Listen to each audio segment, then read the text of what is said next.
It is now official. Former President Donald Trump has been convicted on every single count. All 34 counts on falsifying business records. And will it backfire on the 2024 presidential election? Will Donald Trump benefit from this? We're going to be finding that out in today's video on the electoral map. And in the last video I did, if Trump was convicted, will it benefit Joe Biden? Now it's going to be the opposite. Will it help Donald Trump in a scenario? But before we get started, make sure you guys are subscribed and click the bell so you don't miss out on any of my content, as we are approaching 3,000 subscribers. And we have memberships. If you are interested, you can find a link to that in the description section. Now back to the topic of today's video.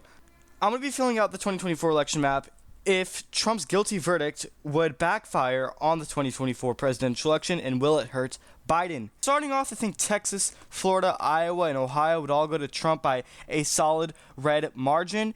And I think Texas would go to Trump by 10%. I think Iowa, Trump would get it by double digits, as well as Ohio, and Florida has just shifted too far to the right for any Democrat to overcome, really. I mean, Hispanics in the state has trended to the right, and Miami-Dade County flipped to DeSantis in 2022, and so I think Trump should be able to win Florida pretty easily. I just think the likely states would just get even redder because it would bring more people to the polls because of a Trump conviction, which is reality. He is now officially a convicted felon, and with that being said, I just think it would drive the typically red states, red likely battleground states like Iowa, Ohio, Florida, Texas, to even more to the right into safe, solid margins for Donald Trump. It would just, bring enthusiasm to a lot of these voters to really show up for Trump because he is convicted. And if they really believe it's a quote-unquote witch hunt, then I think a lot of these people would come out to the polls, and it's going to turn these states, instead of likely states, to safe states for Donald Trump.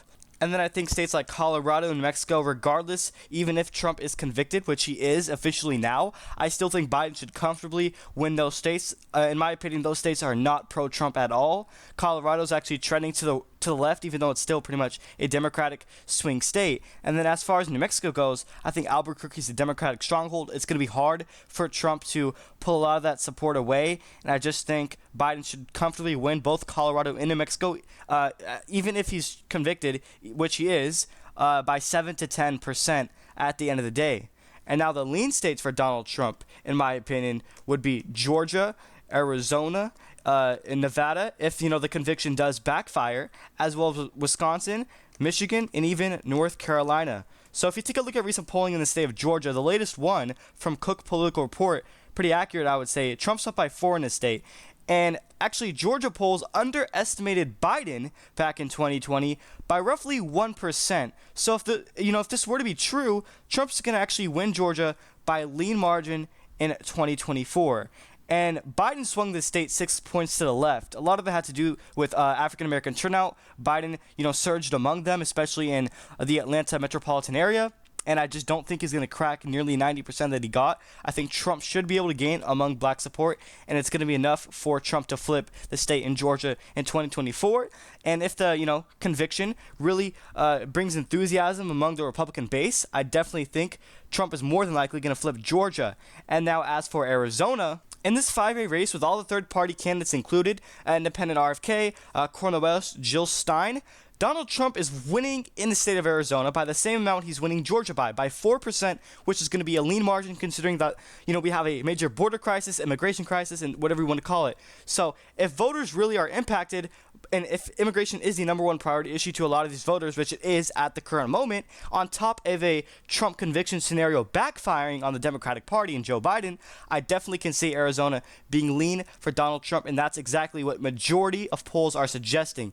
Even a poll from the New York Times and Stanley College, highly rated pollsters, number 1 rated A+ on 538.com, shows Trump is up in Arizona by 9 points. And if these are the real numbers, on top of a Trump conviction backfiring, then Arizona is going to be lean for Donald Trump at the end of the day. And then as for Nevada, I think Trump is going to gain ground, especially in some of those really red ruby counties up in northwestern Nevada. I think Trump should be able to flip Reno County or Washoe.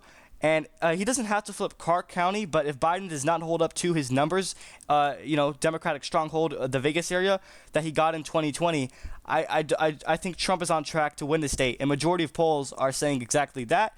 Even another poll from the New York Times showed that Trump is up by like 12 points in this state, which I don't think that's going to happen. But it goes to show you, a little bit of a hint on who's actually going to win this state. And considering that Biden did not improve on Hillary Clinton's margin in the state of Nevada, goes to show you that, Hillary Clinton's a worse candidate. And Biden had a more favorable year in 2020, and he still did not perform better in Nevada than any other swing state. Every other swing state, you saw a shift to the left, but Nevada all of a sudden back in 2020, had the same amount of margin for Biden and Clinton. So Biden did not improve on Hillary Clinton's margin, and so that goes to show you that the state overall is trending towards the right. You have these Californians moving to a state like Nevada, and it's just going to shift the state even more to the right. And then as far as North Carolina goes, Republicans have gained tremendously in terms of new registered voters. And I honestly think whether Mark Robinson does or does not win on the governorship, I still think Trump is able to outperform him at the end of the day. And North Carolina, in my opinion, is actually getting redder than a lot of people may think. So Trump's going to win North Carolina by a lean margin in 2024. Let's see what the polls are saying in this state. With all the third-party candidates included, the latest poll from the Cook Political Report shows Trump up by 8% in the state of North Carolina. And another one from a different poll, Bloomberg Morning Consult, has Trump up by the same amount. So it's really consistent. There's no outliers. And Trump's actually going to win North Carolina by a likely margin if that were to be the case, not even lean. As for Wisconsin, I think it's going to come down to ultimately those 20,000 voters that Biden won it by back in 2020.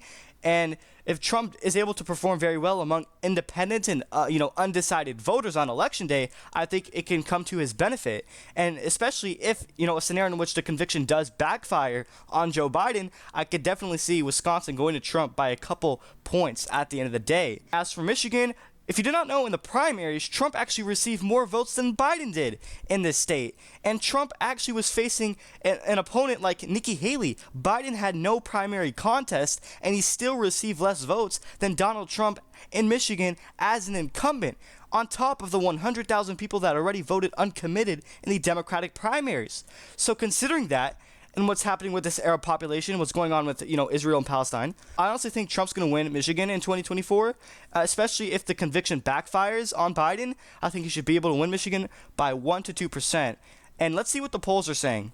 The most recent poll has Trump up in this state, and then with the one before that from the Cook Political Report, Trump's up by 3, he's up by 1, and then obviously Biden does have a couple leads in Michigan. He's up by 2, he's up by 3. But considering that the state actually overestimated Biden's chances in 2020, if you apply that polling error, Trump is able to win this state by a lean margin in 2024.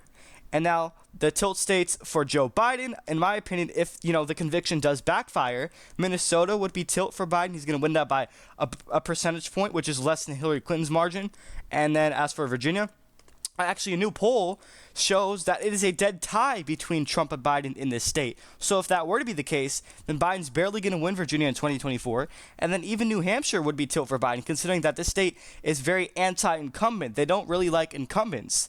And so that may, on top of a Trump conviction backfiring on the Democratic Party, I definitely can see those states being tilt. So as far as Minnesota goes, I think it honestly comes down to suburban women at the end of the day. And issues like abortion, if those drive, voters to the polls, I think it might come to Biden's benefit.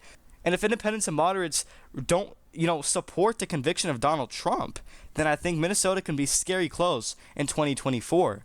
And so Biden's only up in this state by a couple points, 2% to be exact. And that's not, strong numbers. But I do want to mention that, I'm going to be honest, this state did underestimate Biden back in 2020. It showed he was going to win it by 4%, but at the end of the day, he won it by 7 points. So they underestimated Biden by roughly 3% at the end of the day. So if you apply that polling error, Biden actually wins Minnesota by a lean margin of 5% in 2024 if you apply that polling error. But, this poll was taken before the Trump conviction. So if it does end up backfiring, I can imagine it could be much, much closer.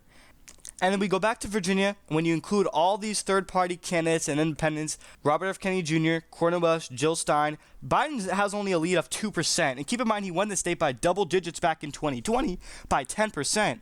But the fact that we don't have COVID, we don't have what's happening with BLM, that momentum, Biden doesn't have that. And he also doesn't have these celebrity endorsements.